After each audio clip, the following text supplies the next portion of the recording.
Major General Warren Holt had earned his Distinguished Marksman badge at 23 years old, in the rain, on a qualification range at Fort Benning with a rifle that had not been zeroed since the previous shooter.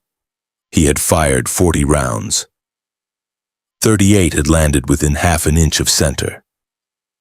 He had done it in a left-handed position he had never trained in because the right side bench was taken. He knew what good shooting looked like. He knew what exceptional shooting looked like. And he knew. Because he had spent 31 years reading every sniper assessment, every long-range qualification record, every classified operational debrief that crossed his desk at whatever clearance level he held at the time. Exactly where the ceiling of human performance sat. He knew the names of the people who had touched that ceiling. He knew their weapons, their conditions, their support teams, the weather on the days they did it. He could recite the numbers from memory the way other men recited birthdays. He walked into the main armory at Fort Caldwell on a Tuesday morning in November, and he was thinking about none of this. He was thinking about a maintenance log discrepancy that Captain Adeyemi had flagged on the drive over. A small irregularity in the third shift ammunition accountability records that probably meant a data entry error and nothing more, and that he intended to resolve in the first 10 minutes so it would not occupy the back of his mind for the rest of the day. The armory at Fort Caldwell was long and wide and well lit.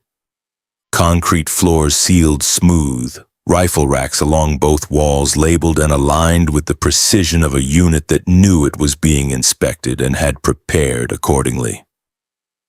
The air smelled the way all serious armories smelled, CLP solvent, cold steel, and a particular quality of silence that only exists in rooms where weapons are maintained by people who understand what weapons are for. At the far end of the long steel workbench running the length of the right wall, under the best light in the room, a woman was working alone. Holt cataloged her the way he cataloged everything in the first 30 seconds of a facility walk. Staff sergeant rank on her collar, dark hair pulled back tight against her skull. Not a strand loose, small, 5'3" at most, lean in the way of someone whose body had been used hard for long enough that nothing remained on it that was not load-bearing. She was working on a rifle broken down on a padded mat in front of her, hands moving through the assembly with a precision that registered in some portion of Holt's awareness and stayed there, quiet and unexamined, a flag he did not consciously raise yet. He looked away. He walked to Gunnery Sergeant Pete Callan, the armory chief, who was already moving toward him with the facility tablet and the squared shoulders of a man who had prepared thoroughly for this inspection. "Gunny Callan." Sir. Welcome to Fort Caldwell Arms Room. Maintenance logs, qualification records, inventory reconciliation, all ready for review. Ammunition accountability first," Holt said. "Third shift, last 30 days. They walked it together. Callan knew his numbers. The discrepancy turned out to be a rounding error in a digital transfer log. Two systems talking to each other with different decimal configurations. Holt made a note. It would be corrected by end of week and would not appear in the final report. He moved through the rack inspection. He moved through the qualification records. He answered 2 questions from Adeyemi about a storage seal that needed replacement. And then, because the flag that had registered when he first walked in was still there and 31 years had taught him that flags do not disappear by being ignored, he walked back down the length of the workbench toward the woman at the far end. She heard him coming. Her hands did not change pace. They kept moving through the assembly with the same unhurried economy. But the quality of her stillness shifted in a way that was not visible so much as present.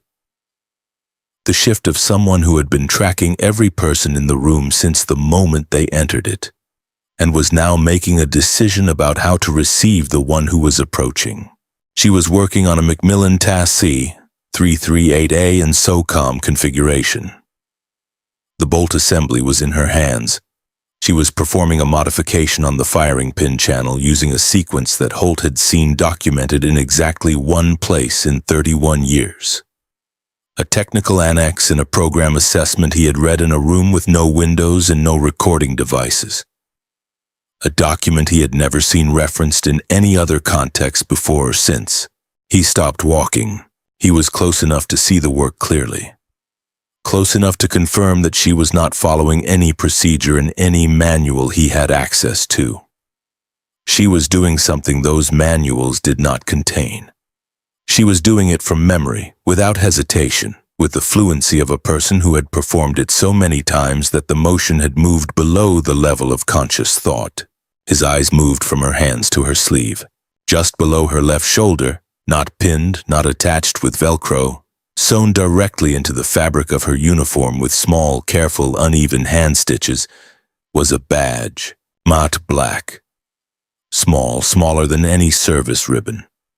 Sewn so close to the seam and in such low contrast thread that you would walk past it in ordinary light and see nothing. The light at this end of the bench was not ordinary. It was the best light in the room, positioned directly overhead, and in that light the silver thread was unmistakable. 3 lines, hand-sewn, deliberate, 2967-0431. Holt looked at the badge. He did not move. He did not speak. He stood at the edge of the padded mat and looked at those 3 numbers, and his mind performed simultaneously 2 operations that could not both be producing correct results. The first, recognition. The longest confirmed sniper kill in the history of documented modern warfare was 2,820 meters. He knew it the way he knew his own service number. Without effort, without retrieval. Simply present. The shooter, the weapon, the conditions, the support team, the 4 attempts it had taken. 22 seconds of flight time. The ballistics community had spent 2 years arguing about whether the conditions could be reproduced. 2,960 meters was 140 meters past that. Not a rounding difference. Not a margin of error difference. 140 meters at that range was a different universe of difficulty. Every additional meter past 2,000 compounding the variables of wind drift, Coriolis effect, atmospheric density, target lead calculation, in ways that did not add linearly but multiplied. The world record had required a spotter, a support team, 4 attempts, 22 seconds of flight time per shot. The second number on the badge was 7. 7 confirmed, 1 engagement, 4 minutes and 31 seconds. Holt stood at the edge of the padded mat and looked at those numbers and did the arithmetic that any man who had spent 31 years in this world would do automatically. 4 minutes and 31 seconds, 7 targets. That was 38 seconds per engagement on average. At 2,960 meters, which meant acquiring the target, calculating range, calculating wind, calculating elevation, calculating Coriolis, acquiring the firing solution, firing, cycling the bolt, reacquiring and repeating. Every 38 seconds. At a distance 140 meters past the outer boundary of what had ever been documented. Solo. No spotter. No support team, no atmospheric data relay, 1 position. He looked at the badge. He looked at the woman wearing it. She had not looked up at him yet. She was still working on the bolt assembly, hands steady, breathing even, waiting. She was giving him time to understand what he was looking at. He understood. He wished, standing there in the armory light on a Tuesday morning in November, that the numbers were wrong. "Sorry, Sergeant," he said. She set the bolt assembly down on the mat and came to attention. Not the snapping, performative attention of a junior soldier in front of a general, but the settled, economical attention of someone for whom the position was simply a neutral state of being. "Sir, as you were." He looked at the badge. He looked at her face, young, mid-20s, with the particular quality around the eyes that years of hard outdoor exposure creates regardless of age. Steady. Unhurried. "Your name?" "Staff Sergeant Lena Drace, sir. Weapons Systems Inspector, Rotation B." "How long at Fort Caldwell?" 17 months, sir." Holt looked at the badge on her sleeve. He looked at it for another moment, then he looked at her. "The first number," he said, 2,960. "Yes, sir." "That is a distance, in meters." "Yes, sir." He confirmed. Yes, sir. Confirmed by whom? She held his gaze without shifting. No official record, sir. The words landed in the armory the way certain sounds land. Not loud, but with a weight that made the air feel different afterward. At the far end of the bench, Specialist Reyes, who had been working on a rack of M4s and who had not appeared to be listening to anything, set down the rifle in his hands. He set it down carefully, the way you set down something when your hands have received instructions from somewhere other than your brain. Holt kept his eyes on Drace. No official record. No official record, sir. The second number, 7. Yes, sir. 7 confirmed targets. Yes, sir. Use single engagement. Yes, sir. In 4 minutes and 31 seconds. Yes, sir. Solo, no spotter. She looked at him steadily. No official record, sir. Captain Adeyemi, standing 6 feet behind and to Holt's right, had stopped writing in the inspection binder. Holt could feel it without looking. The particular stillness of a competent aide deciding that what was unfolding was outside the category of things that required notation. Sergeant Drace. Holt's voice was level. It was the voice he used when he needed it to be level. I am a Major General in the United States Army with 31 years of service and a security clearance that gives me access to documents that would require 3 separate special access programs to view. I have read every sniper assessment report, classified and unclassified, that has crossed my desk in 3 decades. He stopped. The world record for a confirmed long-range kill is 2,820 meters, 1 shot. 1 confirmed target, with a spotter, a 3-person support team, and 4 attempts. He looked at the badge. The numbers on your sleeve say 7 targets in 4 minutes and 31 seconds at a distance 140 meters past that record, alone. He looked at her face. I want to know where that badge came from. No official record, sir. I want to know who confirmed the engagement. No official record, sir. I want to know the date, the location, and the program designation. Lena Drace looked at him without blinking. No official record, sir. Callan behind Holt made a sound that was not a word. It was the sound of a man who had heard this exchange before, or something close enough to it that the sound was familiar, and who had reached an accommodation with himself about what it meant. Holt turned to him. It's Gunny Callan? Sir. 17 months. Has any officer asked about that badge before today? Callan's jaw moved. His eyes went to Drace for a fraction of a second. She did not look back at him. He looked at Holt. Once, sir, about 11 months ago, a major from the readiness evaluation team. He was here for a records audit. And he saw the badge. He asked about it. Callan paused. The pause had the quality of something being measured before being handed over. He resigned his commission 6 days later, sir. The armory held its breath. Holt turned back to Drace. A major, he said, resigned his commission 6 days after asking about your badge. I have no knowledge of any officer's personnel decisions, sir. That's not what I asked. It's what I'm able to answer, sir. Why did he resign? She looked at him without expression. No official record, sir. So 2 words. She had used them 9 times in 12 minutes, and each time they landed the same way. Not as a door closing, but as proof that something on the other side of that door was real enough to need protecting. No official record. If you want to understand what those 2 words are actually guarding, stay until the end. Subscribe now. What comes next changes what those words mean. Back to the armory. Holt took 1 step closer to Lena Drace. He was a tall man, 6'2", the kind of build that still filled a Class A blouse at 55 without effort. He stopped when there were 12 inches between the toe of his boot and the edge of the padded mat. She did not step back. She did not shift her weight. She stood as though the distance between them was irrelevant information. Sergeant Drace, he said quietly, I'm going to ask you a question. I want you to think carefully before you answer. Sir. The badge on your sleeve. Is it authorized? She looked at him for a moment. The badge is accurate, sir. I did not ask if it was accurate. I asked if it was authorized. In this case, sir. The corner of her mouth moved, not a smile, something quieter. They're the same answer. Holt looked at her for a long time. Behind him, Adeyemi had given up entirely on the inspection binder and was holding it flat against his side, both hands. Reyes at the far end of the bench had not moved in 4 minutes. Even the fluorescent lights in the ceiling seemed to hum at a different frequency than before. Authorized by whom? Holt said. No official record, sir.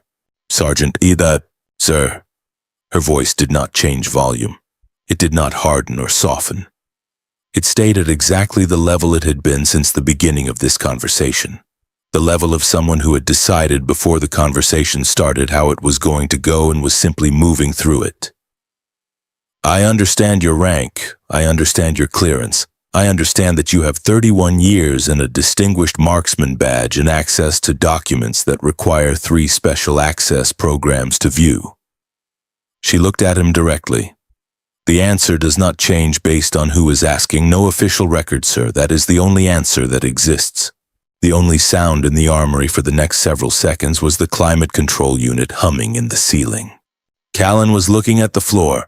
Reyes was looking at the wall. Adeyemi was looking at a fixed point approximately 2 feet to the left of Holt's shoulder. The look of an aide who has understood that his job right now is to be invisible and is executing that job with precision. Holt exhaled through his nose, a single controlled breath, the exhale of a man who has been in enough high-stakes conversations to know that some silences are weapons, and that losing them is not an option. He turned to Adeyemi. "In her file," he said. "Everything the system has.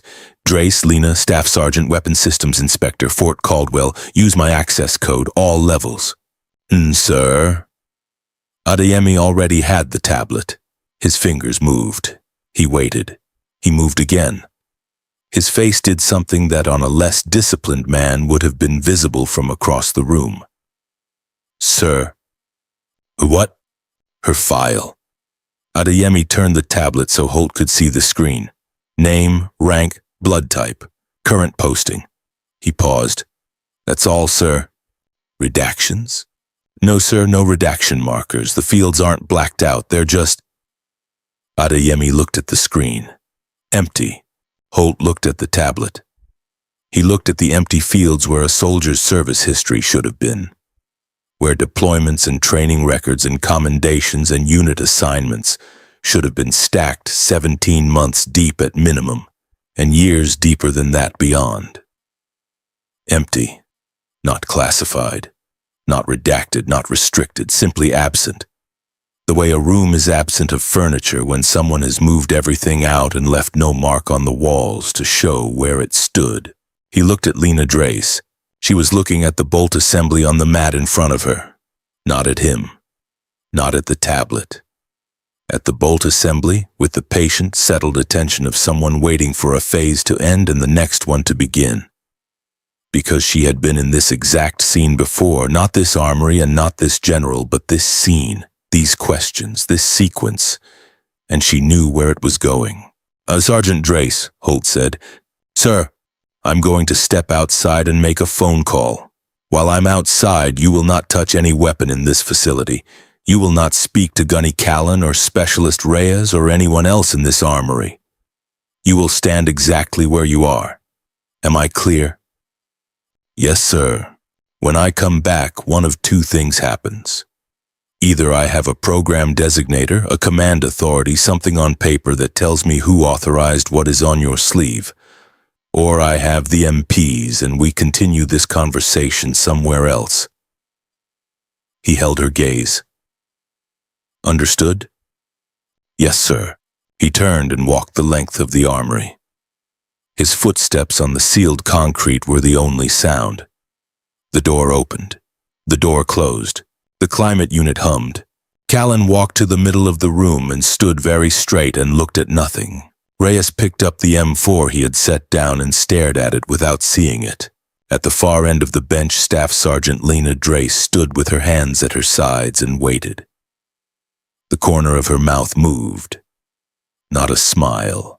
Not quite, but the flicker of a person who has been through this exact scene 4 times before, in 4 different armories with 4 different generals, and who knows, with the particular patience of someone who has been waiting for a long time already exactly how it ends. The parking area outside the armory held 4 vehicles. 3 of them belonged to the inspection party. The 4th was a dark gray sedan with civilian plates and a rental agency sticker on the rear bumper that had not been there when Holt arrived. He saw it before he saw her. She was standing at the far edge of the parking area with her back to the armory wall and her arms crossed. Not defensive, simply the posture of someone who had been waiting outside in an October wind for long enough to need the windbreak. Civilian clothes, dark jacket, a manila folder tucked under her left arm. She was watching him walk toward her the way someone watches a thing they have been preparing for. Holt stopped 6 feet away. He looked at the rental sedan. He looked at her. "How long have you been out here?" "Is since 0840, sir." Her voice was level and carried no apology. "I've been monitoring the inspection schedule since it was filed. I drove up from Tucson last night." She held his gaze without shifting. "I wanted to be close when it happened." "When what happened?" "When you walked far enough into that building to see the badge." Holt studied her for a moment. The face of someone in her early 50s who had developed over a long time the particular authority of a person who has stopped asking permission for the space they occupy. "Your name and rank," he said.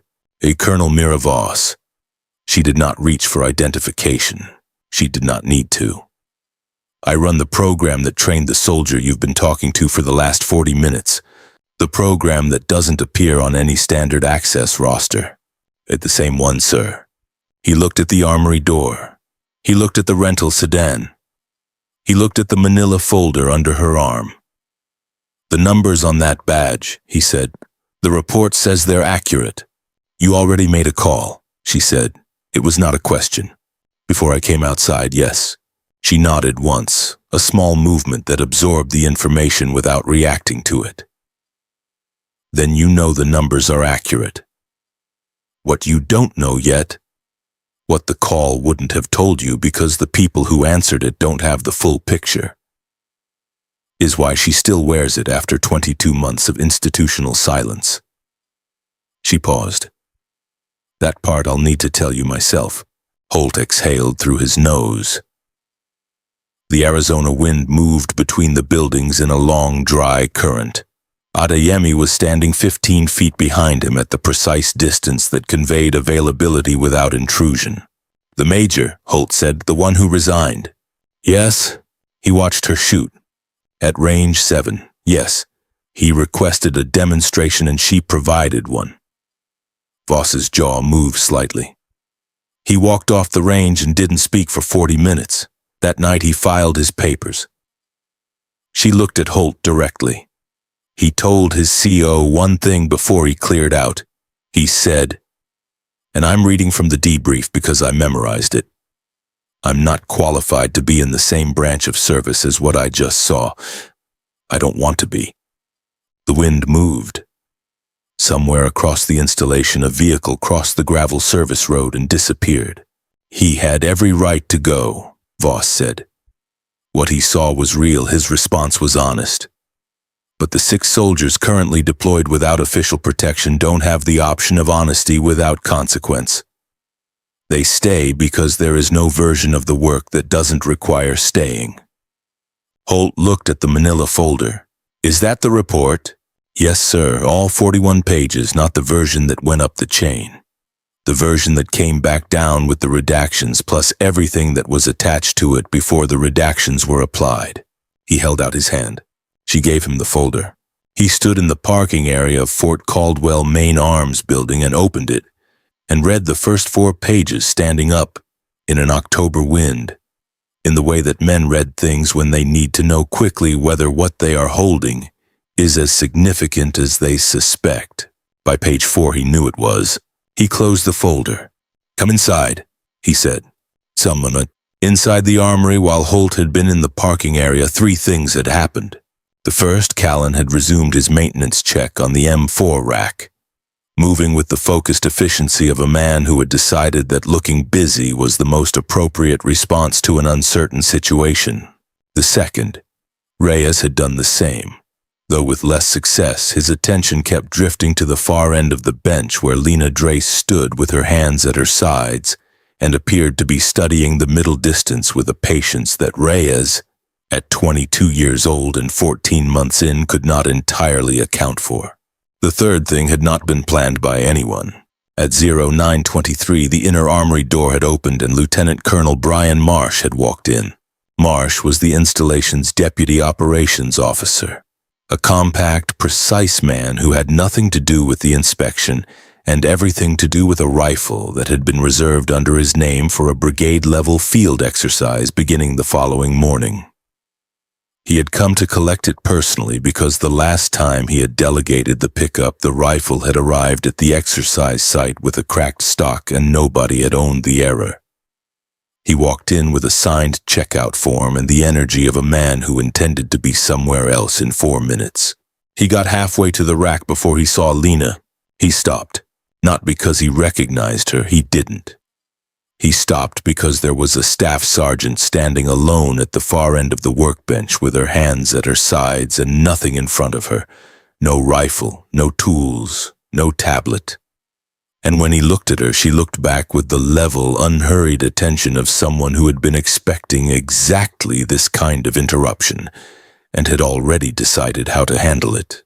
"Sergeant," he said. "Sir, what are you doing just standing there?" "Waiting, sir." Marsh looked around the armory. Callan was at the middle of the bench. Reyes was at the far rack. The general was not visible. "Waiting for what?" "For General Holt to return from outside, sir." Marsh looked at Callan.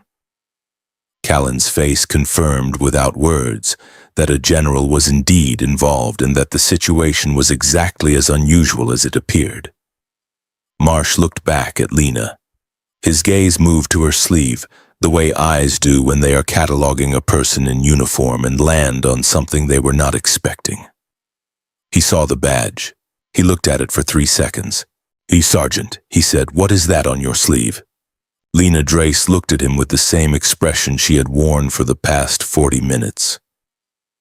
Steady, clear, containing nothing that was not intentional. "Sir," she said, "I'd recommend you collect your checkout rifle and complete your pickup before General Holt returns. What's happening in this building right now is above your clearance level, and the general will not want his review interrupted a second time." The armory held very still. Marsh's jaw tightened. He was a lieutenant colonel. She was a staff sergeant. The arithmetic was simple, and the answer it produced was obvious. He opened his mouth. "Sir?" Callan's voice came from the middle of the bench, low and even. He was already moving toward the designated rifle rack with the checkout form in hand. "I have your weapon ready. Signed, sealed, function checked this morning." He reached the rack. He removed the rifle. He held it out across the bench. "You're good to go." Marsh looked at Lena one more time. She looked back at him. He took the rifle. He signed the form Callan extended. He left. The door closed behind him. Reyes let out a breath he had been holding for 45 seconds. He did it very quietly, into the middle distance, in a way he hoped nobody noticed. At the far end of the bench, Lena reached out and picked up the bolt assembly from the mat. She turned it once in her hands, checking the modification she had completed before the general arrived, and set it back down in its precise position. She had not changed expression once from the moment Marsh walked in to the moment the door closed behind him. Reyes looked at Callan. Callan looked at Reyes. Neither of them said anything. 30 seconds later, the outer door opened and General Holt walked back in, with a woman in a dark jacket behind him, a manila folder under her arm, and the look of a man who had made a decision outside and was now ready to act on it. She looked at him when he reached the edge of the mat.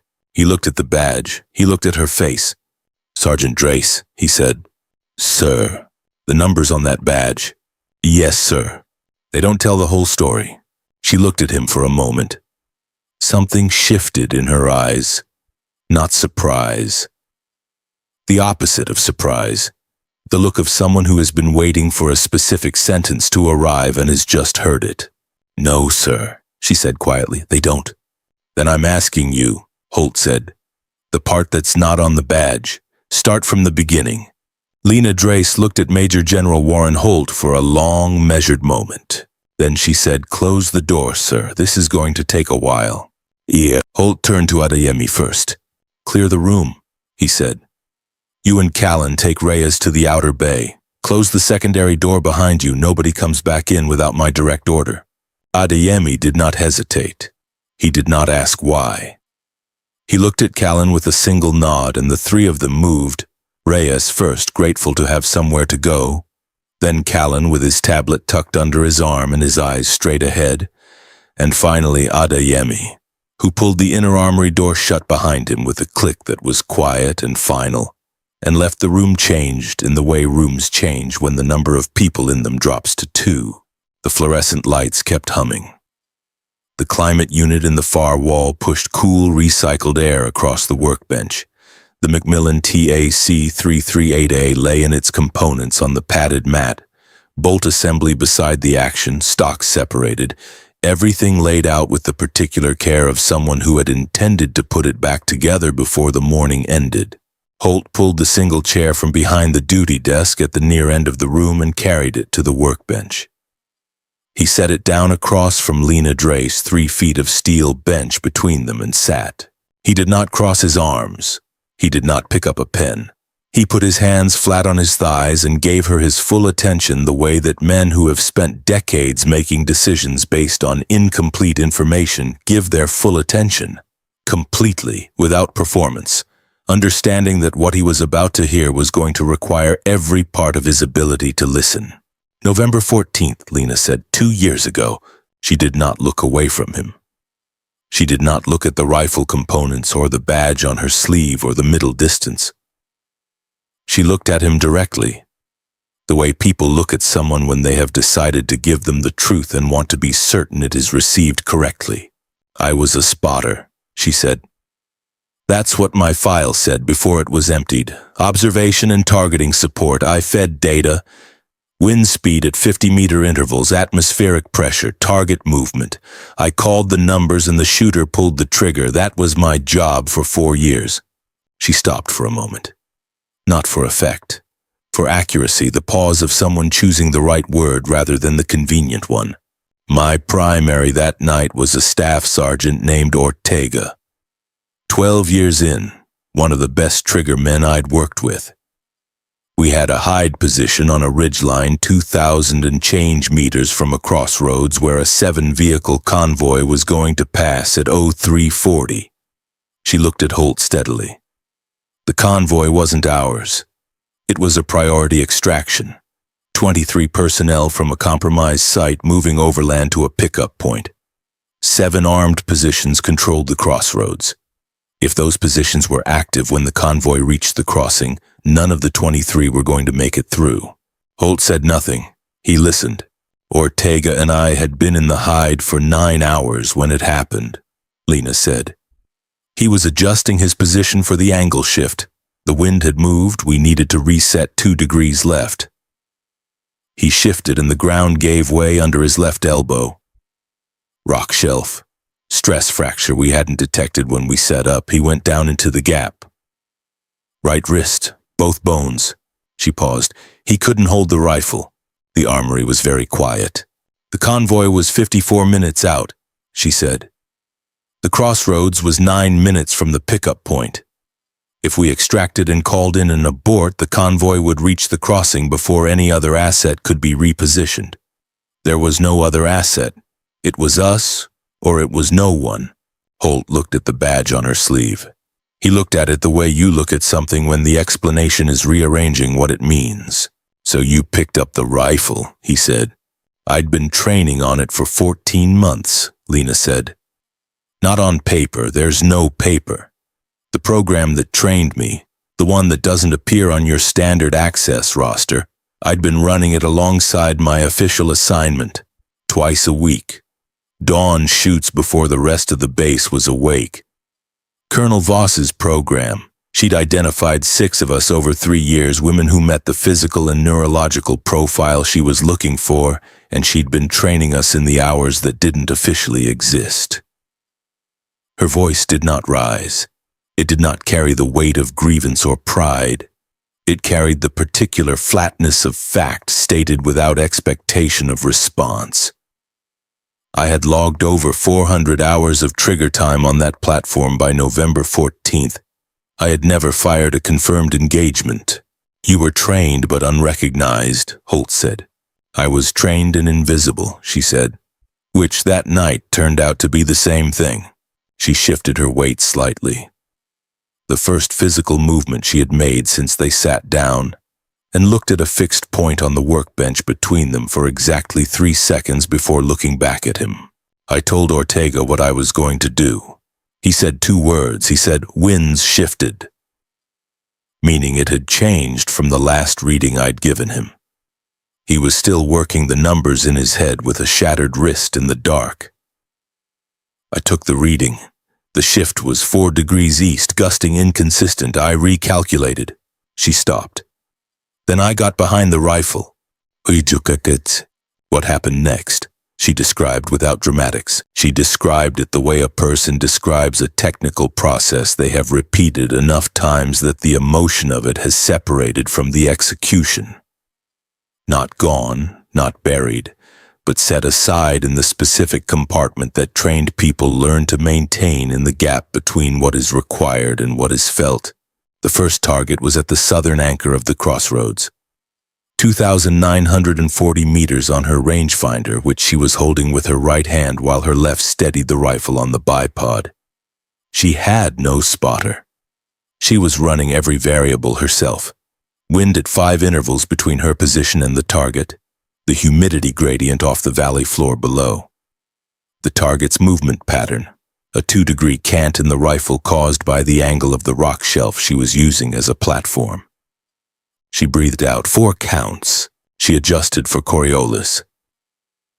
The rotation of the Earth at that latitude producing a drift of approximately 18 inches to the right at that distance. She adjusted for her muzzle velocity deviation from standard, which she had calculated and memorized from her last cold bore session 6 days prior. She fired. The first target went down at a range of 2,960 meters. The rangefinder had read 40 meters short because the ground between her position and the crossroads was not flat.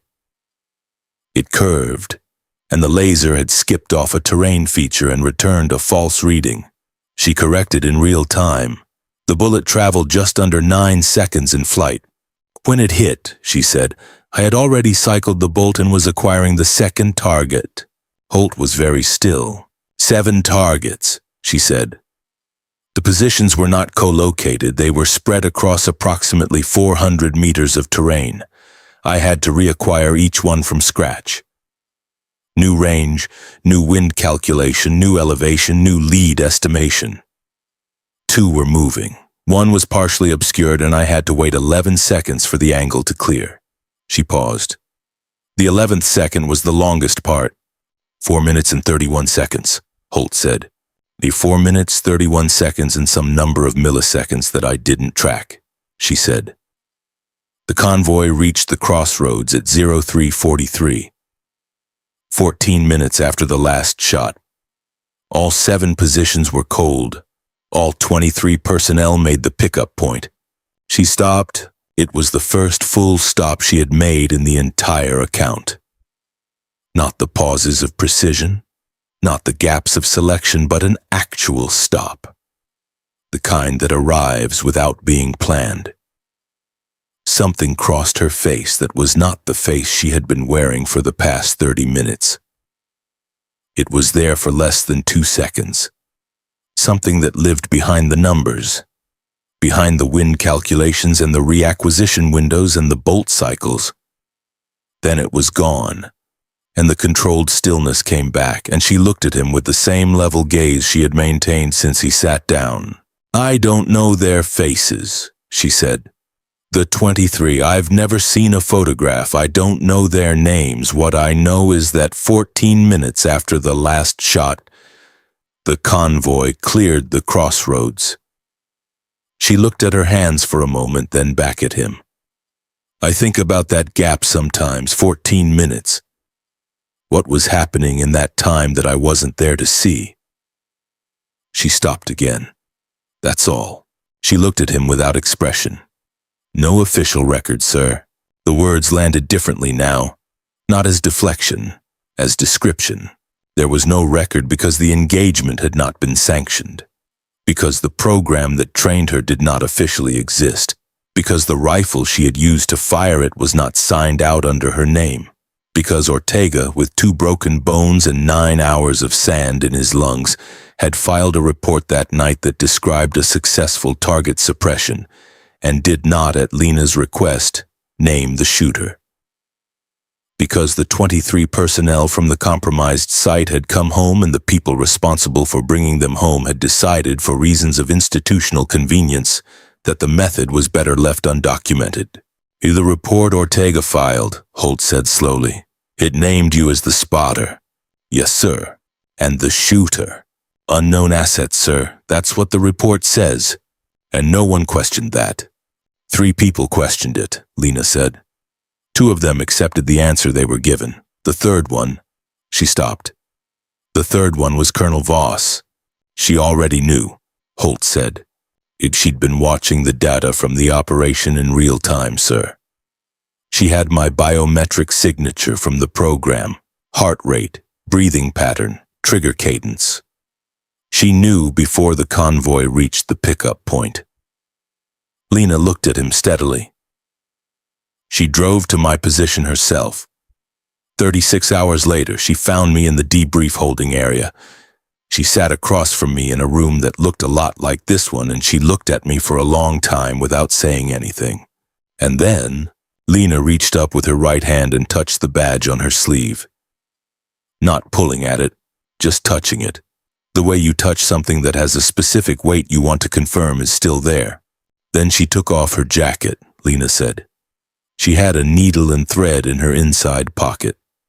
She'd had them since before she drove out there. She sat across from me and she sewed that badge onto my sleeve herself. Her hand dropped back to her side. She said, I will fight every bureaucratic wall in this building to get this recognized on paper. Until I do, you wear it where people can see it. Make them ask. Make them ask, Holt repeated. Yes, sir. For how long has she been fighting? Lena looked at him. 22 months, sir. Longer than I've been at this post. And in 22 months, 3 general officers have seen the badge. The major who resigned was the second. You are the third. She paused. The first one called Colonel Voss directly and told her in language I won't reproduce to remove the badge or remove the soldier. Colonel Voss told him the badge was staying. He filed a formal complaint. It went up 2 levels and disappeared. No official record, sir. Holt sat with that for a moment. The armory hummed around them. Outside, through the concrete walls, the Arizona desert was sitting in its flat, hot silence, indifferent to everything being said inside this room. Holt thought about a major who had watched her shoot and walked off the range and never come back to uniform. He thought about what it meant that the man hadn't been angry, hadn't been defensive, hadn't tried to challenge or contain what he saw. He had simply decided he wasn't in the same category of thing and acted accordingly. Sergeant Drace, he said, the voice I spoke to on the phone this morning.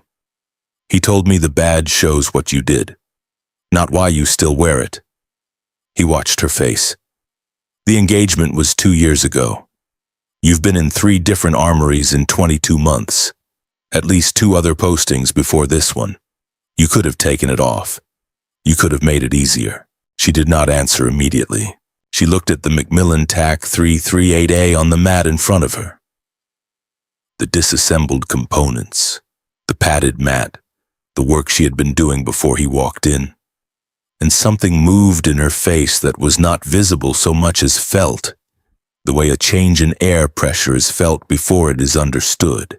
Sir, She said, "Do you know what the Army's official position is on women in long-range precision roles?" Holt knew. "Unchanged," he said. "Combat exclusion provisions have been revised, but the precision sniper pipeline has not accepted a female candidate in its official program since 1987, Lena said. "Not one. In 37 years." She looked at him. "Colonel Voss's program has trained 11 women in 6 years. 6 of the 11 are currently serving in positions that officially require male-only qualification. They are doing jobs that the pipeline says they cannot do. They are doing those jobs under assignment designations that don't describe what they actually do. They are doing them well." Her voice stayed even throughout. It did not harden. "The badge is a question, sir. Every time someone sees it and asks, and most of them don't ask, they just look and look away, but every time someone asks, it's an opening.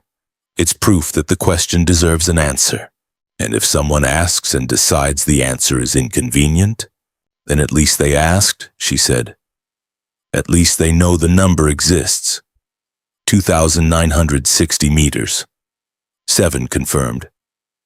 4 minutes and 31 seconds. Even if they walk away, they carry the number.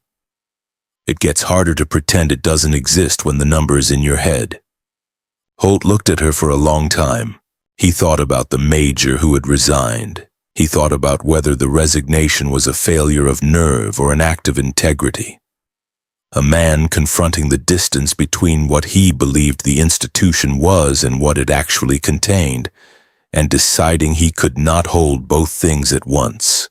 He thought about what it meant that Lena Drace had not resigned, that she had come back to a 3rd Armory and put on the coveralls of a 3rd shift technician and sewn that badge onto her sleeve again and waited. "Colonel Voss," he said. "She's been fighting this for 22 months through official channels." "Yes, sir. And getting nowhere. Getting somewhere very slowly, sir, which in this institution is the same as nowhere until it suddenly isn't." The corner of Holt's mouth moved. It was not a smile. It was the involuntary response of a man who has just heard something true stated with more precision than he expected.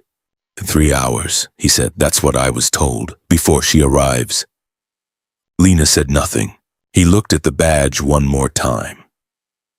He had been looking at it on and off since the moment he first saw it, and each time it looked slightly different. Not the badge itself, which was exactly the same matte black stitched canvas it had always been, but what it looked like to him, which was changing the way your understanding of a word changes when you learn its origin. Uetatum. The inner door opened. Not Adeyemi, not Callan. Gunnery Sergeant Callan leaned into the gap with the expression of a man delivering information he was not entirely sure would be welcome. "Sir, apologies for the interruption. There's a colonel at the outer gate. She's—" He stopped. He recalibrated. "She says she's expected." Holt checked his watch. 1 hour and 47 minutes since he had been told 3 hours. He looked at Lena Drace. She had not moved. Her expression had not changed, but there was something in the set of her jaw. Something that had not been there 20 minutes ago, whether that looked, if he was reading it correctly, like relief. "Send her in," Holt said. Callan nodded and withdrew. The door clicked shut. In the 60 seconds that followed, the armory seemed to rearrange itself around the fact of what was coming. The light the same, the temperature the same, the rifle components still laid out on the mat. But the atmosphere altered. Charged in the way that rooms are charged when the person who holds the most important piece of information is about to walk through the door. Lena Drace straightened slightly. Not to attention, just straighter, the way a person straightens when someone they trust is about to enter a room where things have been difficult. The door opened. Colonel Mira Voss was 51 years old and walked like someone who had made a decision about every room she entered before she crossed the threshold. She was in civilian clothes, dark jacket, no insignia, and she carried nothing except a thin manila folder folded once along its length and tucked under her left arm. She had the kind of face that had been handsome at 30 and was something more authoritative than that now. Not harder exactly, but more decided, the face of someone who had stopped moderating themselves for the comfort of other people a long time ago.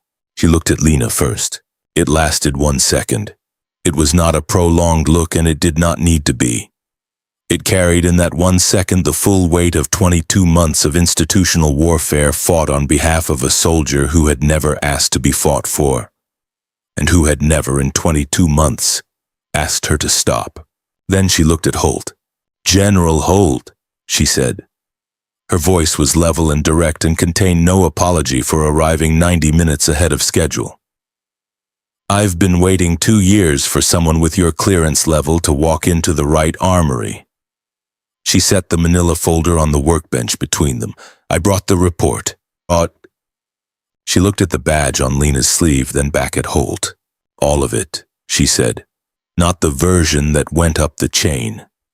The version that came back down with the redactions, the full engagement record, the biometric confirmation, the program assessment." She paused. "And the names of the 23 people who made it home that night because of what those 3 numbers represent." The armory was completely silent. Holt looked at the folder. He looked at Colonel Voss. He looked one more time at the badge on the sleeve of Staff Sergeant Lena Drace. Then he reached out and picked up the folder. The folder contained 41 pages. Holt knew before he reached page 4 that he was reading something that had been deliberately compressed. Events that had taken hours reduced to paragraphs.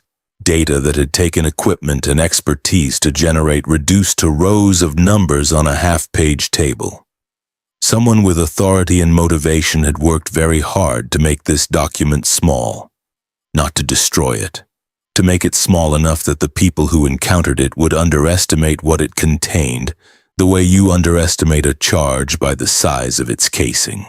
Page 1, the engagement date, grid coordinates, weather log, standard operational formatting. Page 2, the target assessment. 7 confirmed positions described by location and equipment. No names and consistent with classification protocols at that level of operation. Page 3, the engagement timeline. Shot 1 through Shot 7, time stamped to the second. The gaps between them. The reacquisition windows, averaged 37 seconds each. The shortest gap was 22 seconds.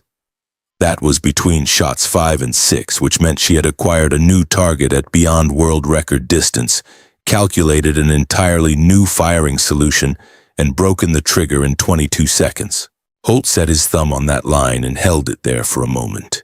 Page 4 was the biometric record. Colonel Voss's program had instrumented its training candidates, a standard research protocol, wrist-worn sensors that captured heart rate, respiratory rate, and galvanic skin response during live fire sessions. The data from the November 14th engagement had been captured because Lena had been wearing the sensor when she picked up the rifle. She had not taken it off. She had not thought to. She had been running numbers in her head, and the sensor had been running alongside her, recording everything. The biometric table covered the full 12-minute window surrounding the engagement. It began 4 minutes before the first shot, ran through all 7, and continued for 60 seconds after the last. Holt scanned down the heart rate column. Pre-engagement, 4 minutes out, 68 beats per minute. Elevated. She had been moving, recalculating, managing Ortega's injury in the dark. Understandable. At the moment of the first shot, 61. Second shot, 59. Third shot, 57. He slowed down. Fourth shot, 56. Fifth shot, 54. Sixth shot, 53. Seventh shot. The last one, 2,960 meters, the longest, the worst angle. The one where she had waited 11 seconds for the target to clear a partial obstruction while the convoy moved closer to the crossroads, and the clock ran in one direction without negotiation. 52 beats per minute. Holt put the folder down on the bench. He put it down flat and sat with his hands on top of it and did not say anything for a period of time that he did not measure. The standard Army qualification threshold for sniper certification allowed a maximum of 72 beats per minute during live fire assessment. 72 was considered a measure of physiological control, the ability to slow the cardiovascular system under stress enough that the body's natural movement did not compromise precision at extreme range. Candidates who trained for years sometimes achieved it. Many could not. 52 beats per minute was what a healthy adult human heart did during sleep. He had fired at the Distinguished Marksman qualification at 64 beats per minute and been proud of it for 31 years. Page 4, Colonel Voss said. It was the first thing she had said since placing the folder on the bench. She had been standing to his left, not hovering. She had given him the space that reading required without retreating from the room. And her voice when she spoke was the voice of someone who had watched this specific reaction before and was giving it exactly the room it needed. I saw it, Holt said. He set the folder down. He looked at Voss, then at Lena. No official record, he said. That is what you've been telling me since I walked in this morning. He held up the folder. I am holding 41 pages. Lena met his gaze without flinching. Yes, sir. Explain that to me. No official record means no certification, sir, she said. No shooter attribution in the personnel system, no entry in my service file, no recognition in the qualification pipeline. The folder exists because Colonel Voss built it herself outside official channels using raw sensor data and satellite cross-confirmation that she obtained through her program's research authorization. She paused. The folder is real. The engagement is real. What doesn't exist, what has never existed, is a document that connects my name to what I did and gives me the standing to prove it through any official channel. Her voice stayed level. Without official record, sir, the folder is evidence.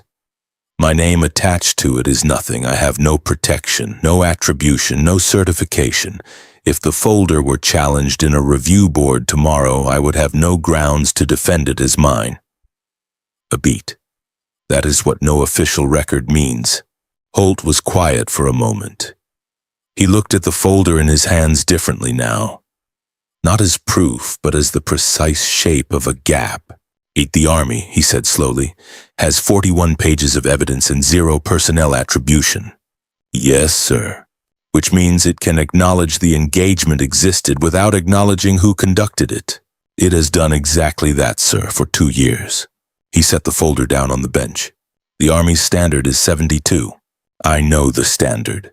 Her resting rate, when we measured it during baseline assessment, is 63, Voss said. She was calmer during the engagement than she is sitting in a chair. Holt looked at Lena Drace.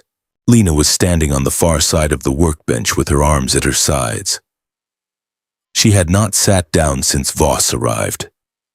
She was not watching him read. She was watching the space above the bench, the practiced gaze of someone who had learned to give other people room to process things without making them feel observed while they did it. Sergeant Drace, Holt said. She looked at him. Page 4, the biometric record. Were you aware of these numbers? Colonel Voss showed me the data after the program review, Lena said. Yes, sir. And she considered her response for exactly the length of time it took to find the right words. It didn't surprise me, sir. The training is designed to produce that result. Colonel Voss's methodology, the protocol she built the program around, is specifically structured to develop what she calls load-bearing calm. The idea that under maximum operational stress the nervous system doesn't accelerate, it does the opposite. Load-bearing calm, Holt repeated. Her term, sir. The concept is that physiological control under pressure isn't a talent. It's a skill.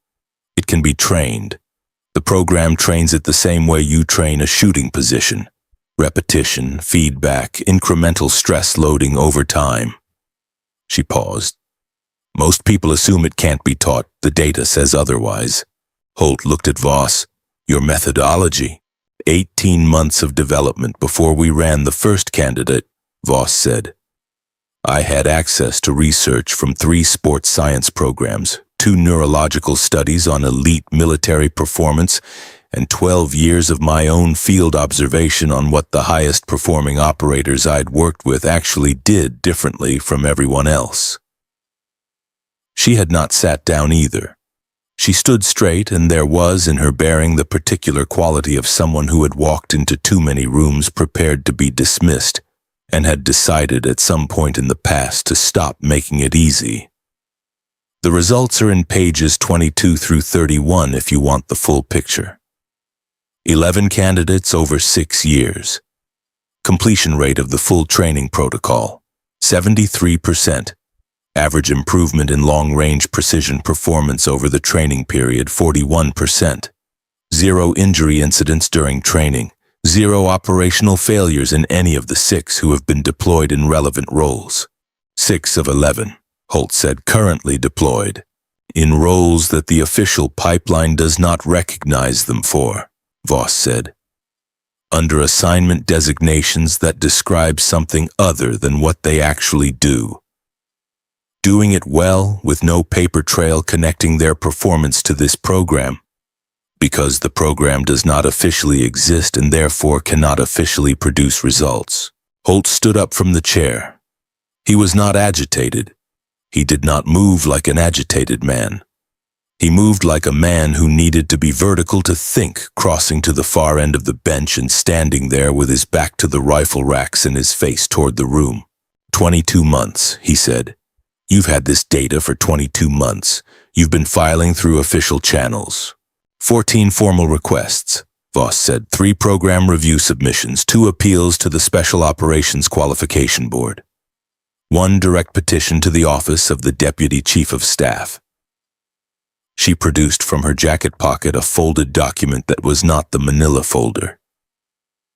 Smaller, thicker, the accumulated weight of paper that has been sent and returned many times.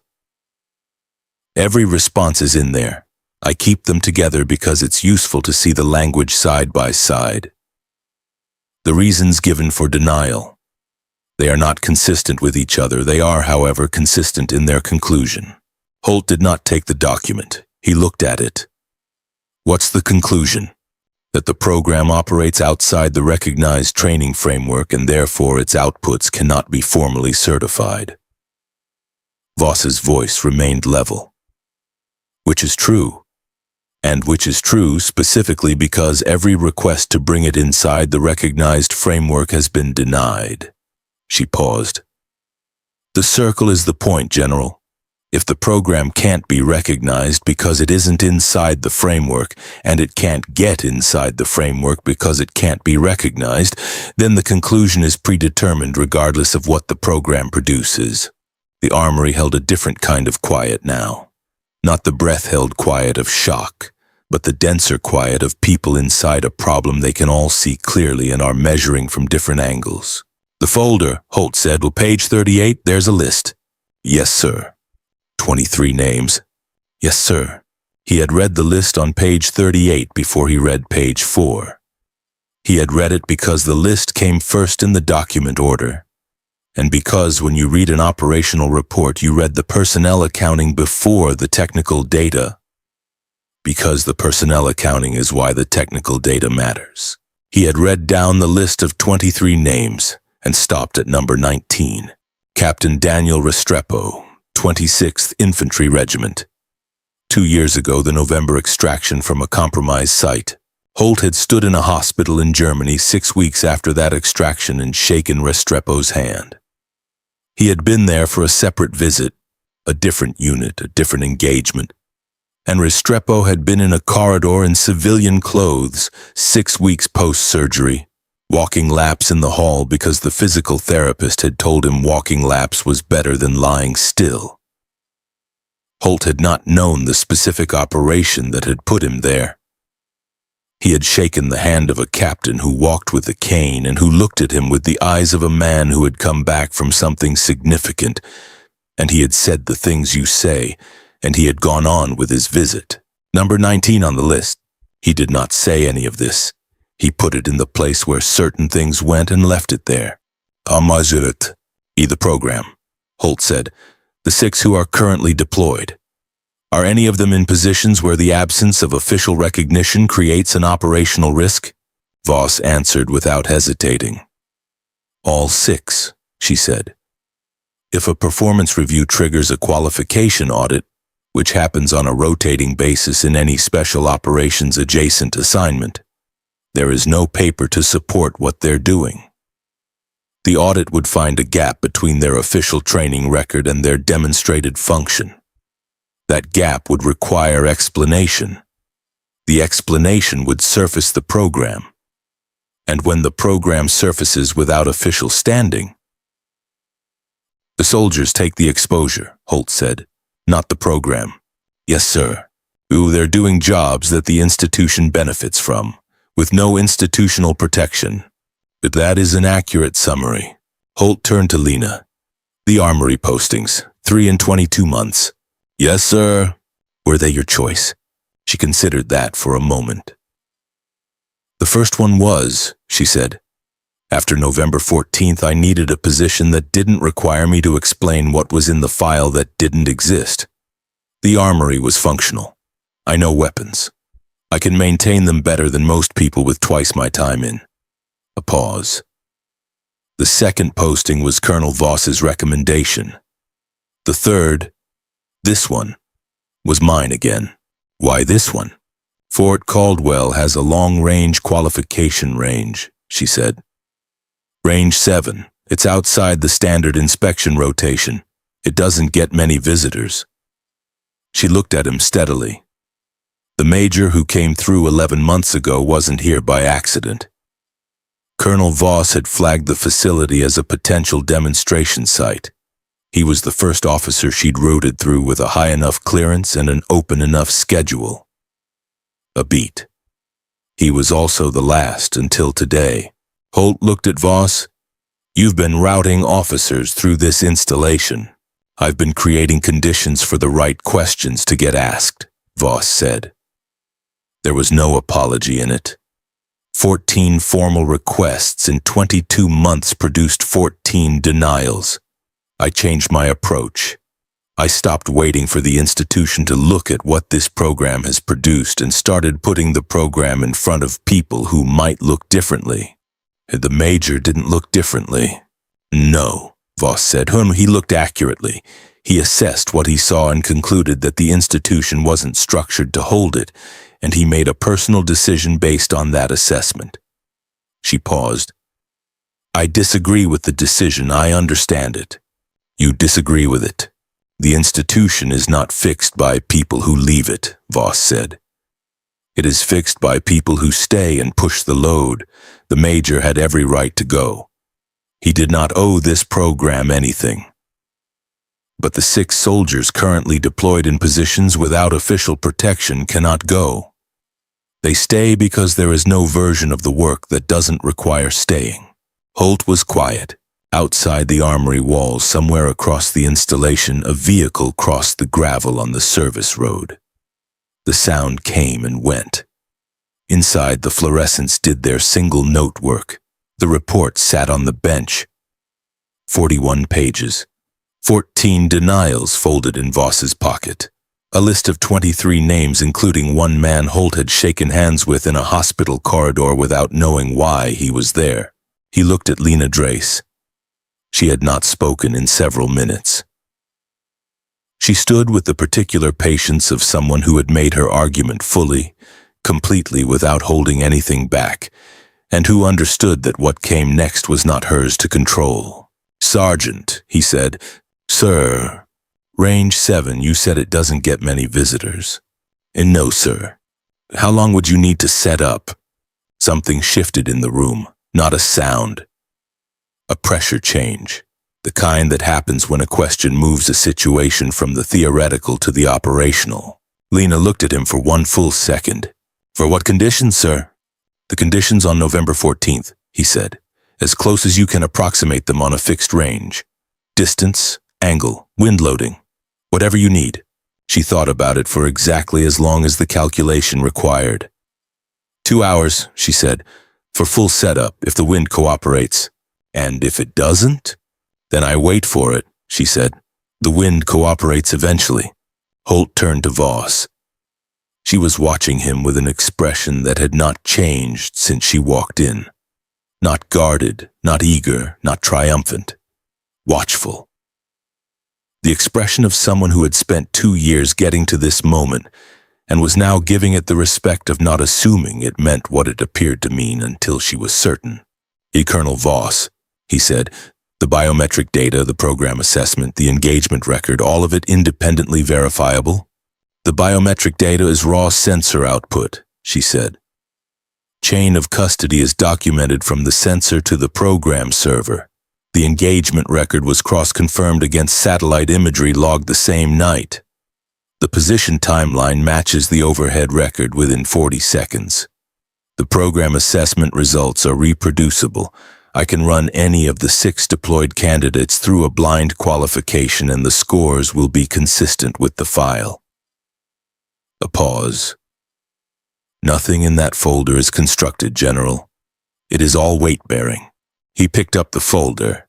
He stood at the workbench of the Fort Caldwell main armory and held 41 pages in his hand, and understood with the clarity that certain moments produce, that the decision in front of him was not complicated.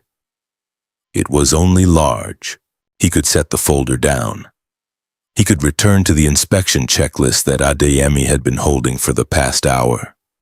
He could complete the pre-deployment readiness review, file the report, note the storage seal that needed replacement, and drive back to his office and hang his service coat on the hook behind the door. He could do all of that, and it would not be the first time he had done something like it. 3 years ago, he had sat on a qualification pathway review board. The board had evaluated a proposal to expand long-range precision training access. He had voted with the majority to defer. Not oppose, defer, send it back for further study. He had used the phrase not yet operationally validated in his written comments. He had moved to the next agenda item. He had not thought about it again until this morning. He thought about it now. Not yet operationally validated. He was holding 41 pages that said otherwise. He had been holding the same information in diluted form 3 years ago and he had deferred it. That was the version of this morning that he did not want in the record. He looked at Lena Drace one final time. She looked back at him. She was 25 years old. She had a badge on her sleeve with 3 numbers that the institution had spent 22 months pretending were not there. She had come back to a 3rd armory and sewn it on again, and she had stood in this room for the better part of 2 hours with the steady, unrehearsed patience of someone who understood that waiting was not the same as losing. He thought about the biometric table on page 4. 52 beats per minute at 2,960 meters. In the dark, alone. 11 seconds waiting for the angle to clear. He thought about what it took to be calmer under pressure than in a chair. He thought about what it meant that the institution had looked at that and found a reason to file it away. Nukut, a knock at the inner door. Adeyemi's voice, careful, coming through the panel rather than the gap. Sir, sorry to interrupt. There's a query from the Pentagon IG's office, flagged your access request on Sergeant Drace's file from this morning. They want to know the purpose of the all-levels pull. The armory held very still. Holt looked at the door. He looked at the folder in his hand. He looked at Voss, who had not moved, whose expression had not changed, who was watching him the way you watch a load-bearing test. Not to see if it fails, but to see exactly where the weight settles. Tell them I'll call back, Holt said. Sir, they indicated. Tell them I'll call back, Captain. A pause. Yes, sir. Footsteps retreating, silence returning. Holt slid the folder under his arm. Colonel Voss, he said. Sergeant Drace, I need 20 minutes. He looked at the bench, at the disassembled TAC-338A on its padded mat, at the tools arranged in order, at the space where 2 people had been sitting and standing and telling him the truth for the better part of an hour. Stay in this building. He walked to the door. He pushed it open. The Arizona light came in hard through the outer bay, and he moved into it, and the door closed behind him. Outside, he stood on the gravel and did not reach for the number he had called before. He thought about what Voss had said. The institution is not fixed by people who leave it. He turned it over once and left it where it landed. Then he pulled up a different number, one saved under his chief of staff's name, and pressed call. It answered on the second ring. "Sir." "Clear my calendar," Holt said. "Everything after today, the rest of the week." A pause. "Sir, you have the JRTC coordination brief on Thursday and reschedule it," he said. "All of it. I need the time." Another pause. Shorter.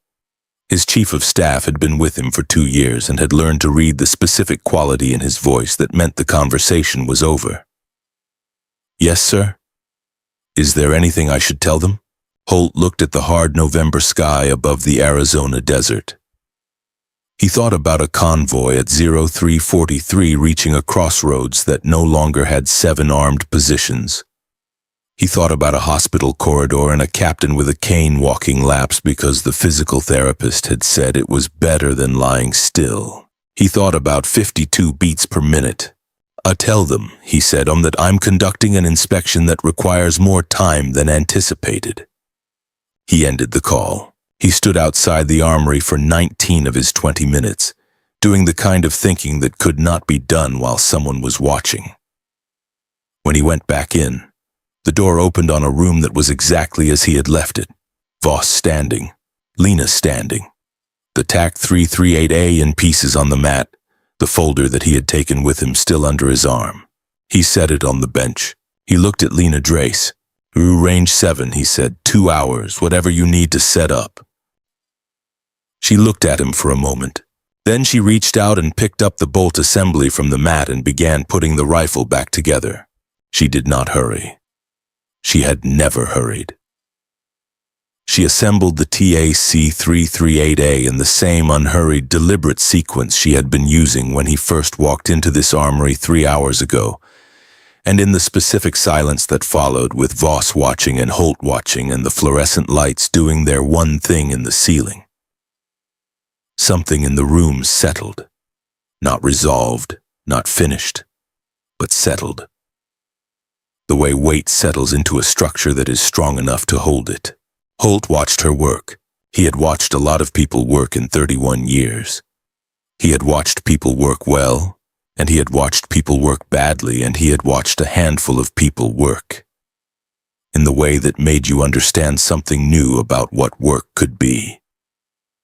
The kind that came from a place deep enough that skill and purpose had stopped being separate things. Lena Drace reassembled a precision sniper rifle in an armory in Arizona on a Tuesday morning in November, and Major General Warren Holt stood at the edge of the workbench and thought about what it cost a person to keep doing a thing the institution refused to see, and what it said about the thing that they kept doing it anyway. The last component went into place with a click that was clean and final and exactly right. She set the rifle down on the mat. She looked at him. "Ready when you are, sir," she said. Range 7 at Fort Caldwell was the kind of place that only existed at installations old enough to have been built before anyone decided that efficiency required everything to be centralized. It sat at the far northeastern edge of the installation, accessible by a single gravel access road that branched off the main service loop and ended in a flat, packed earth parking area barely large enough for 3 vehicles. Beyond the parking area, the range itself opened into a long, shallow valley, natural terrain, not engineered, that ran roughly north to south for approximately 4 kilometers before the valley floor rose to meet a ridgeline of low desert scrub. Wind flags on steel poles were spaced along the right boundary at 200-meter intervals, their orange fabric faded by years of exposure to the same weather they were meant to measure. Nobody maintained Range 7 on a regular schedule. It was not on the inspection rotation. The last entry in the range logbook was 8 months old. Lena Drace arrived first. She came alone, in the dark green utility vehicle that Callan had signed out from the motor pool without being asked. because Callan had understood without being told that the next several hours required logistics that nobody was going to formally authorize, and that the choice between providing them and not providing them was a choice about the kind of man he wanted to have been when this day was done. She backed the vehicle up to the edge of the firing line, dropped the tailgate, and began moving cases. The TAC-338A went onto the bench in its assembled state. She had carried it from the armory already loaded, which was a range safety violation which she noted and accepted without adjusting. 2 spotting scopes, a tripod, a meteorological kit, a data pad running a ballistics application she had built herself over 14 months of pre-dawn sessions, fed with 6 years of her own atmospheric measurements taken from this valley specifically. She had been to Range 7 11 times before today. Twice with Colonel Voss, 9 times alone before the sun cleared the ridgeline to the east. She had shot every distance this valley offered, in every wind condition it produced at every hour of the day and night. She knew its thermals, its pressure gradients, its particular way of gusting from the northeast in the late morning when the ridgeline warmed faster than the valley floor. It was gusting from the northeast when she arrived. She read the flags, took her own measurement, entered the data, and adjusted. Then she sat on the bench and waited. Holt arrived with Voss and Adeyemi 11 minutes later. He stepped out of the vehicle and looked at the valley the way he had looked at the armory that morning, cataloging it before the people in it, reading the shape of the thing before it started performing for him. He saw the range markers at intervals he could not read from this distance. He saw the flags, their behavior consistent and directional. He saw Lena at the firing line, seated, not shooting, hands in her lap. He looked at the distance markers more carefully. The farthest visible marker was at 2,500 meters. Beyond it, where the valley began its long approach to the ridgeline, there was nothing. No marker, no target stand, no visible reference point at the range she had described. He walked to the firing line. "The target," he said, "at distance." Lena handed him a spotting scope without standing up. "Southwest bearing, sir, 11 degrees off the center line. There's a steel plate mounted on the ridgeline base, 4 feet by 4 feet, dark gray." Holt put the scope to his eye. He found the ridgeline. He tracked left along its base for a long moment. He found the plate, a gray rectangle barely distinguishable from the rock face behind it, at a distance that made the scope earn its magnification. He lowered the scope. "That's beyond 3,000 meters, he said. 2,978, Lena said. "On this bearing, with current atmospheric conditions, the effective calculation puts it at just under the November engagement distance." She paused. 18 meters short. The valley doesn't have the room for the full number. 2,978 meters, Holt said, is 18 meters short of a distance you have already done 7 times. "Yes, sir." He handed the scope back to her. He looked at the flags on the range boundary. He looked at the flag at the 200-meter mark, whose orange fabric was moving in a consistent direction, and then at the flag at 400, which was doing something slightly different. Wind gradient. The air was not the same at 200 meters as it was at 800. "The flags," he said, "between here and the target." "I don't have flags at distance," she said. "I read the mirage off the terrain and the flag behavior in the first 800 meters. After that, I'm working from the meteorological data and the ballistic model." She looked at the valley. "There's a thermal layer at approximately 1,400 meters that affects the horizontal drift. I've mapped it. It's in the model." "A thermal layer you've mapped?" "Over 11 visits, sir. Different times of day, different seasons. The behavior is consistent enough to model." She said it the way she said everything, without seeking a reaction, simply describing the state of things as she understood them. Holt looked at Colonel Voss, who was standing 6 feet to his right with her hands in the pockets of her jacket, watching the valley with the expression of someone watching something they know well from a new angle. "Colonel," he said, "have you seen this shot before?" "Once," Voss said. 8 months ago, dawn. I drove out and parked on the service road and watched through the spotting scope. She paused. I didn't tell her I was coming. Why not? Because I wanted to see what she did when nobody was watching. Voss looked at the firing line. She did exactly this. Set up the same way, read the same conditions, same pre-shoot sequence. Shot twice, both on the plate. She looked at Holt. The wind that morning was worse than today. Lena did not ask for a signal to begin. She moved from the bench to the firing position, with an economy that had nothing performative about it. No settling, no adjustment, no visible preparation beyond what the position itself required. She went prone behind the rifle, established her natural point of aim, checked the bipod contact with the earth, and began her pre-shot sequence. Holt put the spotting scope to his eye. At this magnification and distance, the steel plate at 2,978 meters was a gray rectangle approximately the size of a thumbnail. In the mirage rising off the valley floor between his position and the target, it shimmered slightly. Present and imprecise, the way distant things look when the air between you and them is doing work. He kept the scope on the plate. He was aware, at the edge of his field of view, of the wind flags at 200 meters and 400 meters.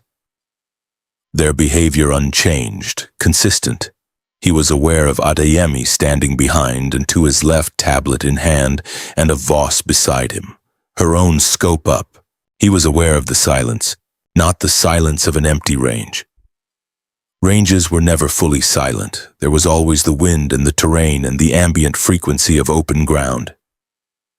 This was a different kind of silence. The silence that settles over a space when the person in it has ceased to be a person doing a thing and has become instead simply the thing being done. The shot broke. Holt did not hear a crack so much as feel a pressure, a concussive displacement at the firing line that traveled through the air and through the ground simultaneously, the signature of a large caliber round leaving a muzzle at high velocity. He was already on the scope. He tracked, held, waited. The bullet's flight time at this distance was approximately 8.5 seconds. He counted. On the 8th second, the steel plate moved. Not a visible impact. At this distance, the impact itself was invisible. What was visible was the consequence. The plate shifted on its mount, a small angular rotation that the spotting scope caught as a change in the reflection of the morning light off the gray surface. Hit. Voss said nothing. She was on her own scope. She had seen it. Holt heard the bolt cycle, a mechanical sound, precise and clean, covering approximately 1 second from the moment of firing to the moment of chambering the next round. He stayed on the target. The second shot broke before he had fully recalibrated from the first. He tracked. He held. He counted to 8. The plate moved again. Behind him, from the parking area, Adeyemi's tablet emitted a sound. A notification, an incoming call, something arriving from outside this valley and its specific arithmetic. Adeyemi silenced it immediately. Then 3 seconds later, it sounded again. Holt did not lower the scope. The third shot broke. He heard Adeyemi take 2 steps toward him and stop. He heard the sound of a man making a decision in real time about whether the thing in his hand was more urgent than the thing happening in front of him, and arriving at an answer. The plate moved. 8 seconds. Hit. "Oh, sir," Adeyemi said very quietly. "It's the IG's office. Escalated. They're requesting you personally." "1 moment," Holt said. He did not move the scope. The 4th shot broke. Adeyemi went still. 8 seconds. The plate moved. Then Adeyemi's tablet lit up again. And this time it was not a call. It was a text message, pushed through the secure channel. And Adeyemi read it and said nothing for 3 seconds. Then he said, "Sir." His voice had changed quality. "It's not the IG office anymore. It's Brigadier General Cates, Deputy Chief of Staff for Operations." A pause. "He's ordering the range activity suspended pending review of the program access request, immediate effect." The valley was very quiet. Holt did not lower the scope. Voss, standing to his right, heard it. She did not move. Her scope stayed up. "Yes, sir," Adeyemi said. "It's a direct order in writing." Holt kept the scope on the plate. The fifth shot broke. Adeyemi made a sound that was not a word. He looked at the tablet. He looked at the back of Holt's head. He made a decision in real time about what his job required of him. And the decision showed in his face before it showed anywhere else. He typed a reply on the tablet. He sent it. He put the tablet under his arm. "What did you send?" Voss said quietly, not taking her scope down. "Told him the general is in the field and will respond when the field activity is complete," Adeyemi said. He paused. "Sir, that is going to create a problem." "Yes," Holt said. He did not lower the scope. "It is." He had been on ranges for 31 years. He had qualified at distinguished marksman level. He had stood behind spotters during training exercises at distances that the qualification standards considered the outer boundary of practical engagement. He had never watched anything like this. The fifth shot broke at 31 seconds after the fourth. The reacquisition window between them measured by Adeyemi's tablet later when the recording was reviewed. 31 seconds.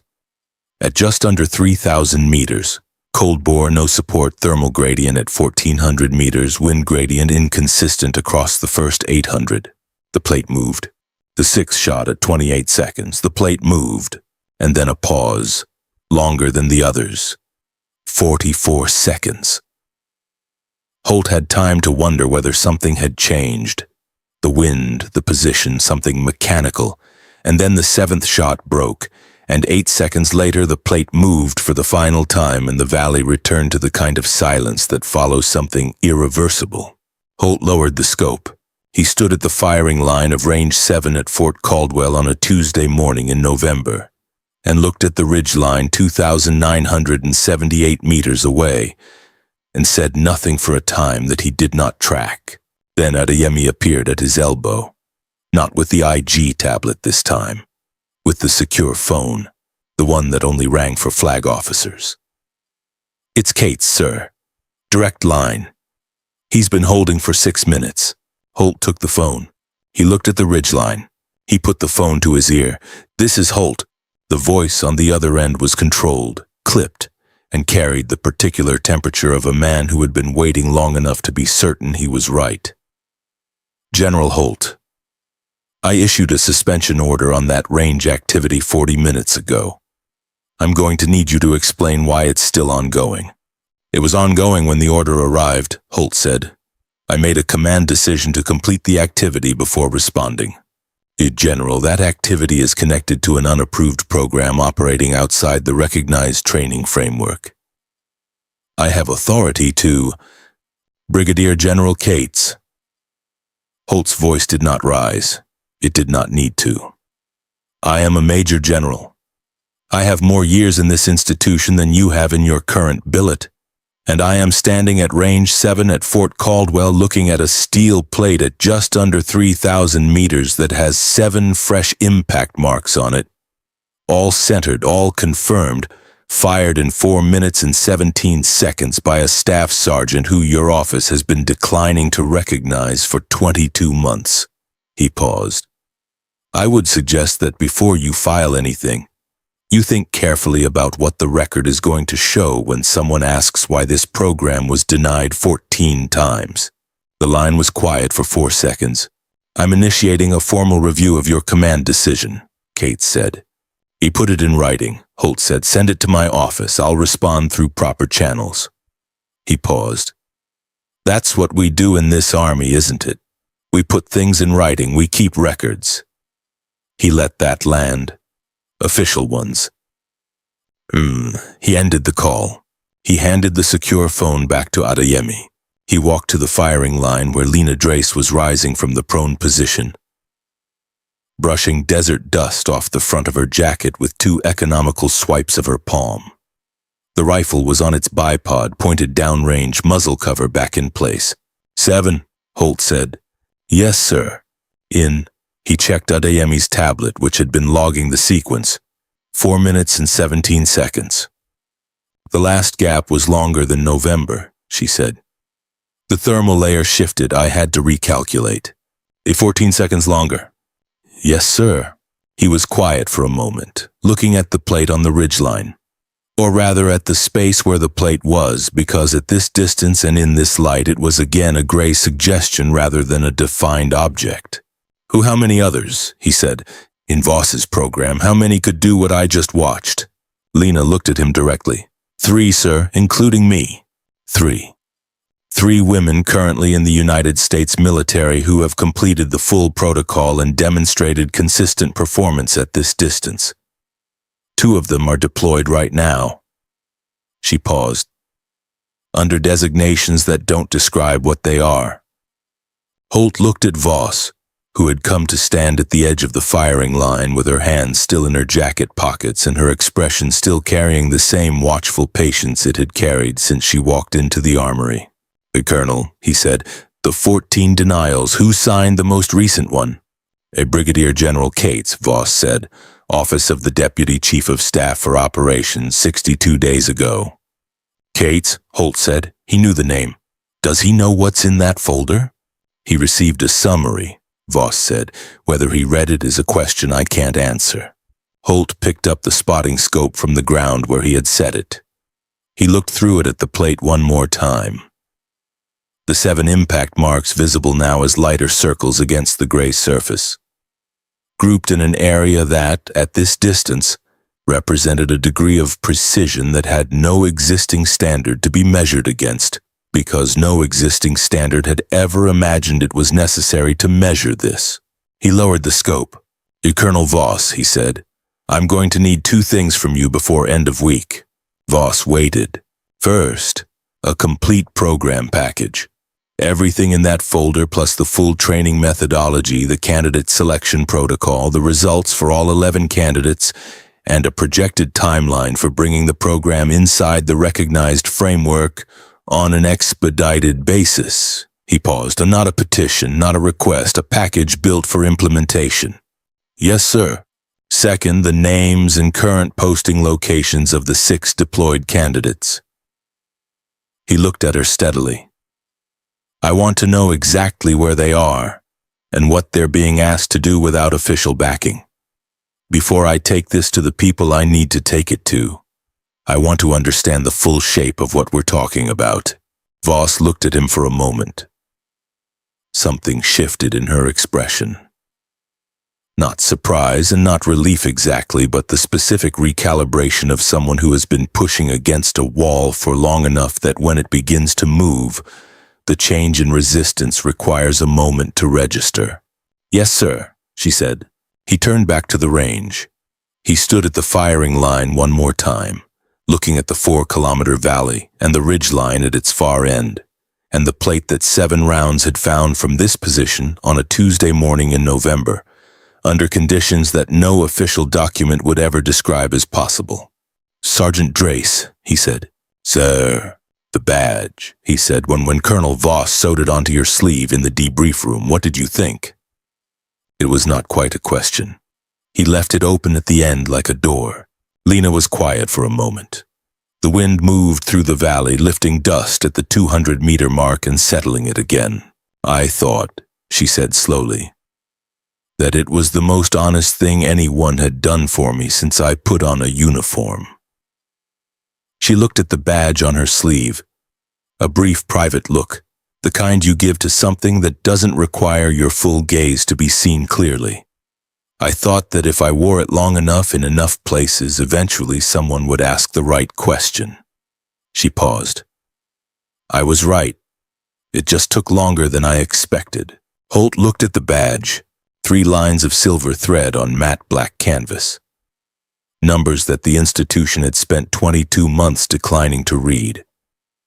Numbers that had been sitting on her sleeve in armories and corridors and ranges and inspection lines, quiet and present and waiting with the same patience as the woman who wore them. No record, he said in an until there is one. She looked at him. Something in her face did the thing that faces do when the right words arrive in the right order. Not a smile, not relief, but a settling, the particular stillness of a thing that has been held in tension for a long time finally finding a place to rest. "Yes, sir," she said. "The drive back to the main armory took 6 minutes. Holt rode with Voss. Adeyemi drove. Nobody spoke. The gravel access road ran straight and flat past 2 fenced storage areas and a maintenance shed before it rejoined the main service loop, and in those 6 minutes the November desert sat on both sides of the vehicle in its flat, unconcerned way, offering no opinion on what had happened or what would follow. What would follow was not simple. Holt had enough years in the institution to know that clearly. Bringing a program with 6 years of denied petitions into official standing required moving through bureaucratic terrain that did not yield to urgency or evidence alone. It yielded to sustained pressure applied at the right points by someone with sufficient rank and sufficient willingness to remain uncomfortable for however long the process required. The IG query was a small thing now. It would become a larger thing if he pushed hard enough to draw attention. He intended to push that hard. He had thought about it for 19 minutes on the gravel outside the armory, and the calculation was the same at the end of 19 minutes as it had been at the beginning of 3 seconds. He was 55 years old. He had 2 years left before mandatory retirement. He had used those 2 years in his mind as the period in which he would manage his remaining obligations and exit cleanly. He was recalculating that now. 2 years was enough time to move something from denied to standing, if the person moving it did not stop. He was not planning to stop. When they arrived back at the main armory, Lena was already there. She had driven the utility vehicle back herself, returned the key to the motor pool, and walked to the armory on foot. She was at the far end of the workbench when Holt came through the inner door, in the same position she had been in when he first walked in that morning, under the same overhead light, working on the same rifle. She was finishing the firing pin retainer replacement on the TAC-338A, the task she had been in the middle of when he walked in 4 hours ago. The task she had set aside when he approached and asked her to stand. She had come back to it. Not because anyone told her to, not because the inspection required it, but because the rifle had needed the work done, and it still needed the work done. And she was the person who had flagged it and pulled it off the rack and begun it. An unfinished work was a problem. She did not leave problems behind her when she had the means to finish them. Holt stood at the entrance to the armory and watched her for a moment. He thought about what it meant that this was where she had come. Not to a phone call, not to a conversation about what came next, not to any of the things that the morning's events would have made reasonable. To the workbench, to the rifle, to the job. He thought about load-bearing calm, and what it looked like when it was not a biometric reading on a page, but a person in a room, returning to the work. Callan was at the middle of the bench, running his own maintenance check on a row of M4s. His tablet open beside him to the day's task list. He did not acknowledge Holt's entrance. He did not look up. He was working, and the armory was a place where people worked, and the arrival of a general had already been processed and set aside. After a moment, Callan looked up from his work and across the bench at Lena. He did not speak. He looked at the badge on her sleeve and then at her hands moving through the final stages of the firing pin installation, and then he nodded once. A single minimal movement. Not a bow. Not a salute, not a gesture with any of the meanings that formal gestures carry. The nod of a man who has spent the day understanding something he had been choosing not to examine for 17 months, and who has arrived, on the other side of that understanding, at a position of uncomplicated respect. Then he went back to his M4s.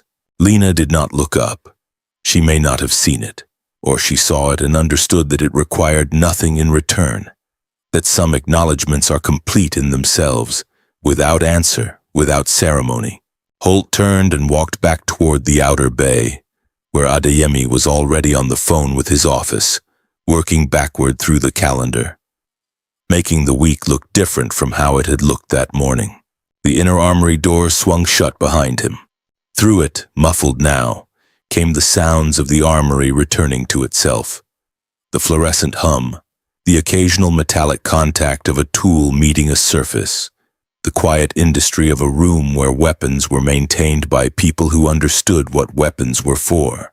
And at the far end of the workbench, in the best light in the room, Staff Sergeant Lena Drace set the completed firing pin assembly back into the bolt carrier of the Macmillan TAC 338A, cycled it once to confirm function, and returned the rifle to its place in the rack. She did not look at the badge when she was done. She did not need to. It was there. It had always been there. And now, for the first time in 22 months, the right person had asked the right question and carried the answer out of the room with him. The badge was still matte black, still hand-sewn, still catching the overhead light in the particular way that silver thread catches light. Present and quiet and not asking for anything from anyone. Just a number on a sleeve. Just the most honest account of a thing that had happened, stitched into the uniform of the person who had done it, waiting, with the specific load-bearing patience of someone who understood that the truth does not require assistance to remain true. For the record to catch up,